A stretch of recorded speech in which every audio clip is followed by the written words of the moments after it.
first heard about it, I was kind of worried about the, you had this research topic kind of. So I thought it would have been like, okay, we pull up here. This is the history of this, and this is why this is important. So I was expecting it to be more, I don't know, more educational in the sense it was like a lot of theory, but then it really wasn't that. It was just being out there in the world and just experiencing it and take things as it comes. Going and everything.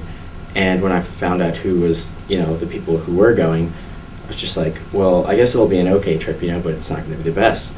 But when we ended up going on the trip, and after the trip was over, I thought it was awesome, It was like, I don't think like if you added anyone it would have been any better. I think the trip was as good as it could have been for me. I mean, I thoroughly enjoyed everyone who was there and just how the trip turned out. Well, I really didn't have any expectations, but I was like, oh, we're going camping. I've never done this before. I wonder what this will be like. And it turned out that it was really cool. And I was like, I'm going to go camping again now. I expect to actually enjoy it as much as I did and want to go back and to continue to talk to all the people that were there. I think so. And then my favorite part was when we actually got to meet the Cocoa Kids. Yeah. When we got to meet the Cocoa Kids, that was the best part. And I think that it formed a bond with all of us SLA kids, and then it was great sharing our different experiences and cultures to them who weren't really used to the way that we did things here in Philly. I thought it was going to be one of those television type things, like Wild and Crazy Kids, where a bunch of kids go out and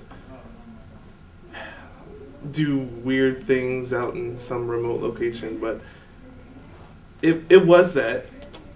In a pretty close sense, but it was a lot more than that because instead of just having fun, I was having experiences that I could take and relate back to my life back home.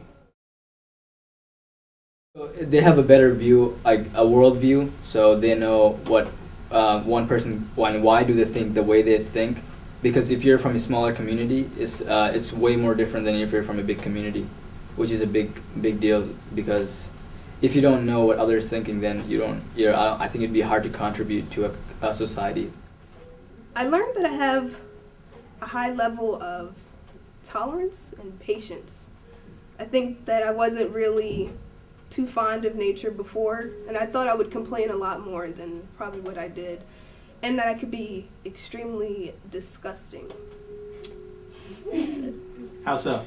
Oh, I don't want to talk about that. Using Why? the groover and that was so bad. I learned that I can survive without electronics and TV, whatever, internet, and I found that I wasn't really that uncomfortable not being, around my family and friends.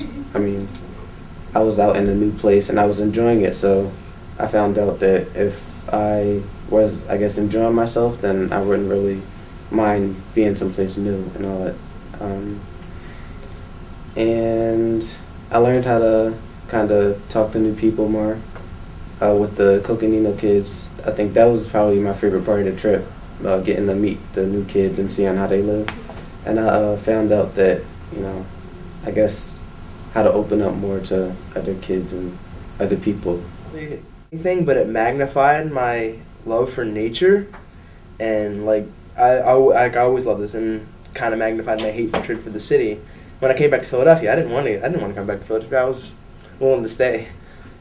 I hate being in the city, and it's just being out there for a while was probably the greatest thing that happened to me in a really, really long time.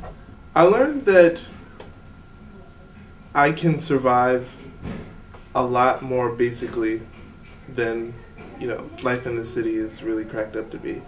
Because in the end, there are just so many frivolous things that you can live without.